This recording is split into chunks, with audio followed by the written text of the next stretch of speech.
जुमा जुमा 8 दिन हो गए सरकार में और देश में कांग्रेस पार्टी की तरफ से ये प्रेस कॉन्फ्रेंसेस का आयोजन हो रहा है। आप सब जानते हो कि लगातार कांग्रेस पार्टी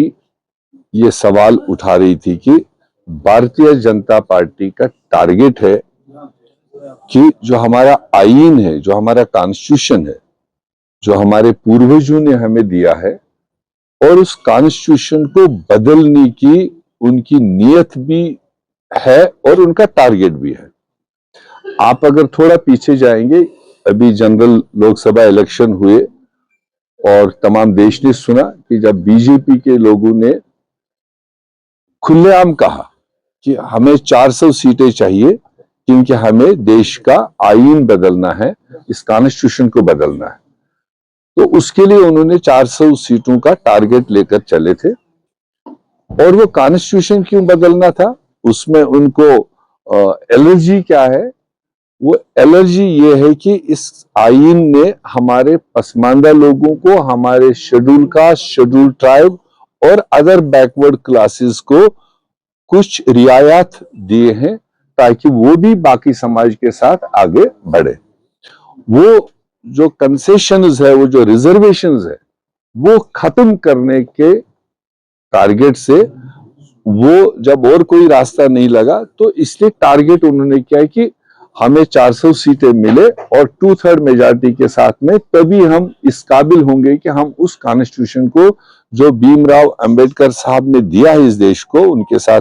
एक टीम ने दिया है, उसको कैसे बदल दे।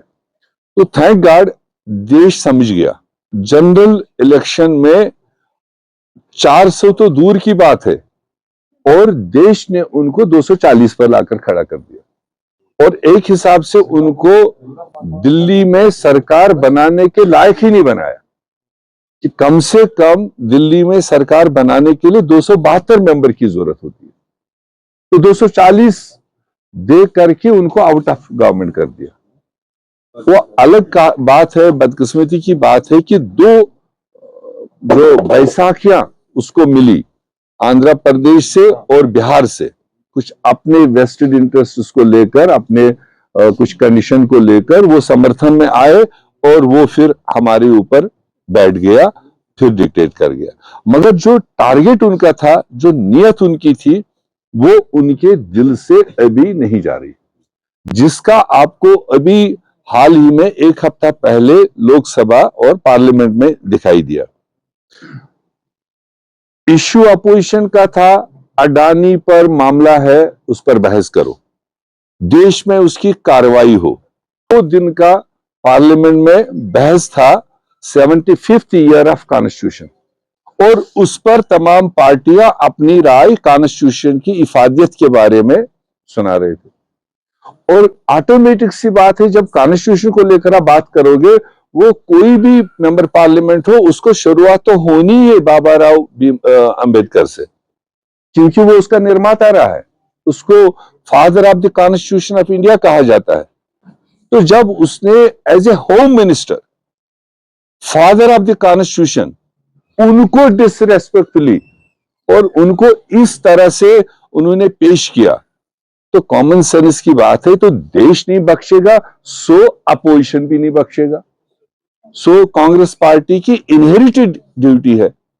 जिसने इस देश को आजादी दिलाने में रोल प्ले किया, जिसने इस कॉन्स्टिट्यूशन के निर्माता, उसमें 90% कांग्रेसियों का, उस वक्त के कांग्रेसियों का रोल रहा है। और अब जब आज का होम मिनिस्टर, जो हमारे नेता राहुल गांधी जी